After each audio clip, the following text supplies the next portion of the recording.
अस्सलामुअलैकुम, welcome back to my YouTube channel computer programmer. आज की इस वीडियो में हम बात करेंगे स्विच के स्टेटमेंट के हवाले से। तो अगर आपको याद हो तो प्रीवियस वीडियो में हमने इफ एल्स की कंडीशन के बारे में पढ़ा था। स्विच के स्टेटमेंट है ना, बिल्कुल सेम इफ एल्स कंडीशन की तरह। मैंने यहाँ पर इसका फ्लो चार्ट भी बना दिया है कि आप देख सके जिस लाइक कि हम इफ एल्स कंडीशन इस्तेमाल करते हैं। सही है, जिस लाइक से हमने फर्स्ट फ्लो चार्ट में कंडीशनल स्टेटमेंट पढ़ी थी, इसी तरीके से यहाँ पर हम स्विच केस ही पढ़ेंगे और वही एग्जैक्ट काम करता है जिस तरह से हमने कंडीशनल स्टेटमेंट जो काम करवाया था, वही एग्जैक्ट काम स्विच के स्टेटमेंट करते हैं। तो अगर मैं आपको टास्क दूँ कि आपको करना ये है कि जितने भी इंग्लिश के अल्फ़ाबेट है ना, उन अल्फ़ाबेट पे हर अल्फ़ाबेट पे अलग-अलग आउटपुट शो करवाना है। तो आप क्या करेंगे, सबसे पहले एक है ना वेरिएबल लेंगे अल्फ़ा, जिसके अंदर यूज़र से वैल्यूज़ लेंगे इनपुट। फिर क्या करेंगे, इफ़ की कंडीशन लगाएंगे जिसके अंदर आप अल्फ़ा को कंपेयर कराएंगे सबसे पहले अल्फ़ाबेट के साथ, फिर कुछ इसके अंदर आउटपुट हो रहा होगा, फिर इसके बाद सेकंड अल्फ़ाबेट के साथ आप कंपेयर करेंगे, फिर इसके अंदर कुछ आउटपुट हो रहा होगा। सही है, इसी तरह से आप 27 केसेस या 26 केसेस बनाएंगे। तो आपको बार-बार क्या करना पड़ रहा है, यहाँ पर हर वेरिएबल को है ना अल्फ़ा के साथ कंपेयर करना पड़ रहा है। लेकिन अगर आप स्विच के स्टेटमेंट इस्तेमाल करते हैं ना, तो आपको हर ना वैल्यूज़ को ना कंपेयर नहीं करना पड़ेगा।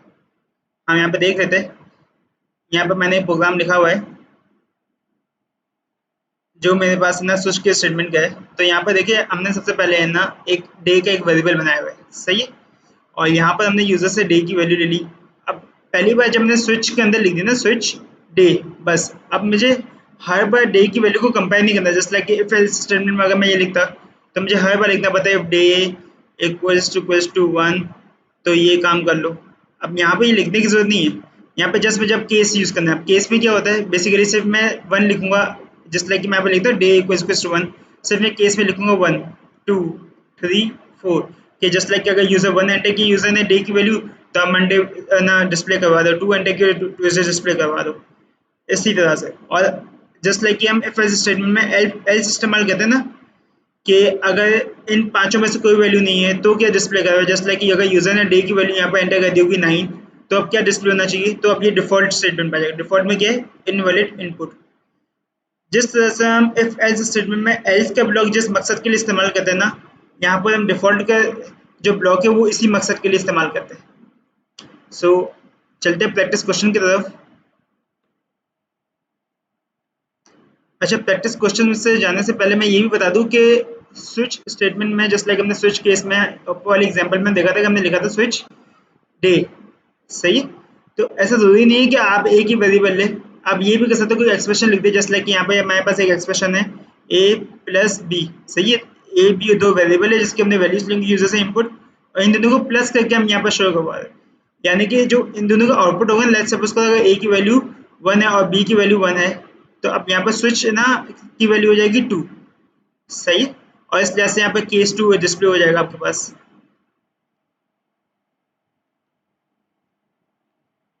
तो अब जो सबसे पहला प्रैक्टिस क्वेश्चन हमारे पास है उसमें है create a calculator asking for operator plus और माइनस और मल्टीप्लाई और divide and operand and perform calculation according to the user input. हमें बेसिकली यहाँ पे ना यूजर से पहले नंबर्स लेने होंगे और ऑपरेटर पूछना होगा कि कौन से ऑपरेटर से इनको प्लस माइनस मल्टीप्लाई डिवाइड करना है। इस लिहाज से केस स्टेटमेंट को यूज करके वो ऑपरेशन परफॉर्म करना है। तो चलते कोड की तरफ।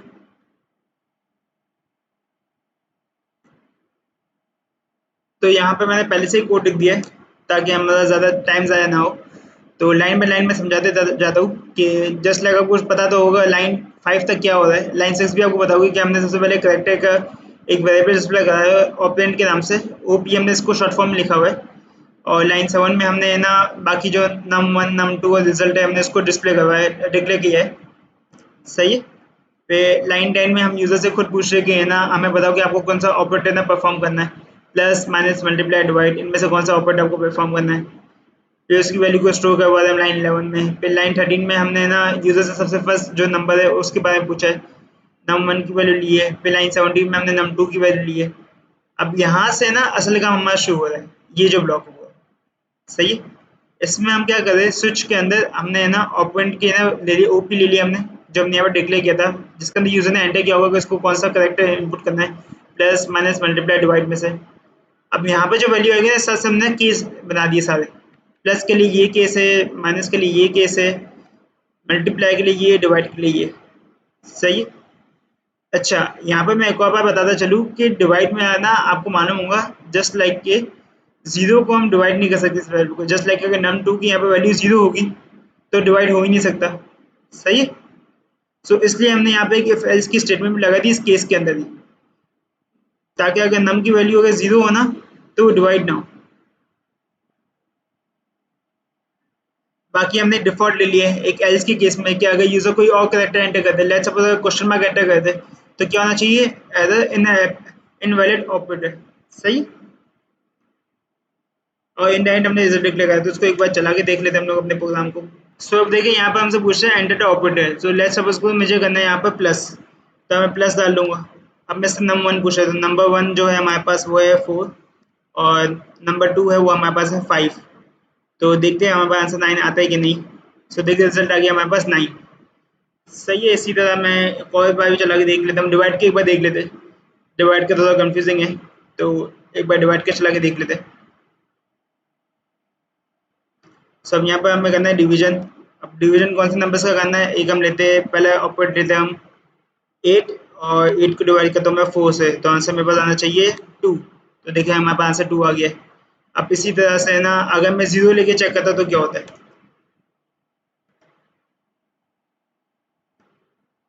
डिवाइड, नंबर वन ले लिया मैंने 8, और ऑपरेंड 2 ले लिया मैंने 0। सो अब देखिए यहाँ पे इसने मुझे ये मैसेज डिस्प्ले करा दिया, एरर इनवैलिड ऑपरेटर। सही। तो आई होप कि आपको ये वाला सवाल समझ में आ गया होगा। चलते नेक्स्ट सवाल की तरफ। तो नेक्स्ट सवाल हमारे पास है, write a program to check if the character is vowel और कॉन्सोनेंट। सो हमें पता है कि वोवल कौन कौन से होते हैं अल्फाबेट हमारे पास, जो हमारे पास होते हैं ए हो गया या ई हो गया, ए ई होता है, आई होता है, एक ओ होता है, यू। सो अगर हम लॉजिक बनाए अपने दिमाग में तो क्या लॉजिक हो सकती है, लॉजिक यही हो सकती है ना कि सबसे पहले हम यूजर से कोई इनपुट ले ले, फिर इसको हम कंपेयर कर ले कि अगर इसने ए एंटर किया या ई या आई या ओ या यू, पांचों में से कुछ भी एंटर किया हुआ है तो बता दे कि वोवल है। और अगर एल्स अगर कुछ और अल्फाबेट एंटर किया तो इसका मतलब कॉन्सोनेंट हुआ। सही है। सो अगर हम इसको स्विच स्टेटमेंट देखें तो हम क्या कर सकते हैं, हम इन पांचों के केसेस बना दें और डिफॉल्ट के अंदर हम एक वो स्टेटमेंट डिस्प्ले करवा दें जिसके अंदर लिख दे कि द करेक्टर इज कॉन्सोनेंट। तो चलिए अब कोड देखते हैं इसका।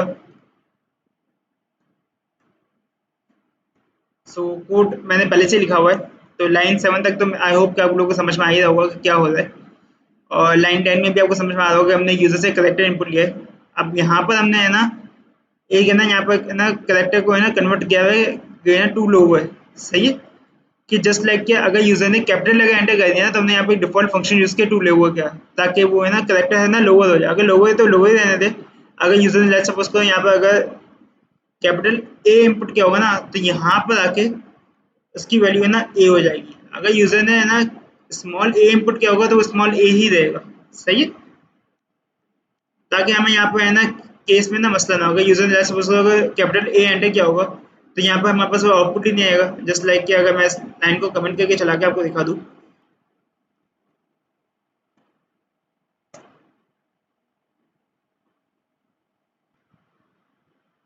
सो अब देखिए अगर मैं यहाँ पर कैपिटल ए डालता हूँ, so देखिए द कैरेक्टर इज कॉन्सोनेंट, हालांकि ए जो है हमारे पास तो वोवल है क्योंकि कैपिटल ए। अब जस्ट लाइक कि अगर मैं ये स्टेटमेंट हटा दूँ यहाँ से, तो अब क्या होगा, वो कैपिटल ए को स्मॉल ए कंसिडर करेगा। अब मैं चला के दिखाता हूँ आपको।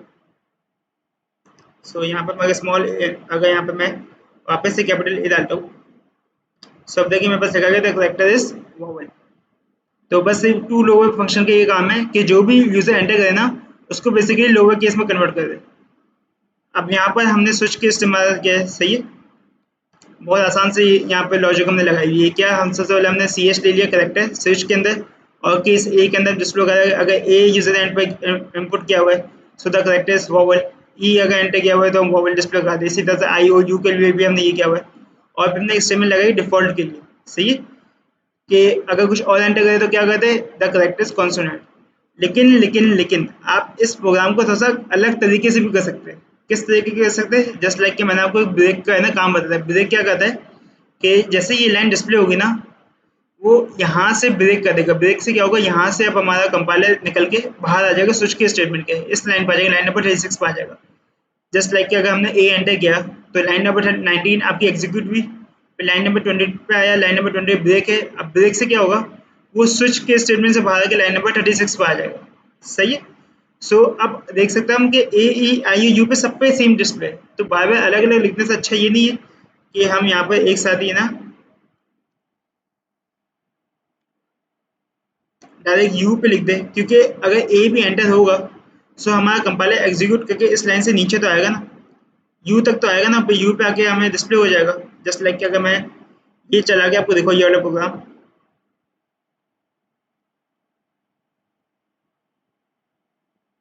सो आप देख सकते हैं हमने यहाँ पे एंटर किया ए।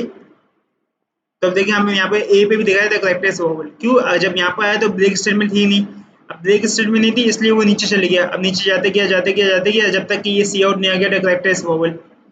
और इस तरह जैसे ही डिस्प्ले कवर पे ब्रेक आ गया तो ब्रेक से क्या हुआ, लाइन नंबर 32 पे वापस आ गया।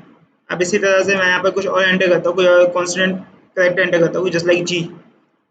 तो अब देखिए ये प्रोग्राम हमारे पास बिल्कुल सही चल रहा है, हमारे पास आउटपुट हो गया द करेक्टर इज कॉन्स्टेंट।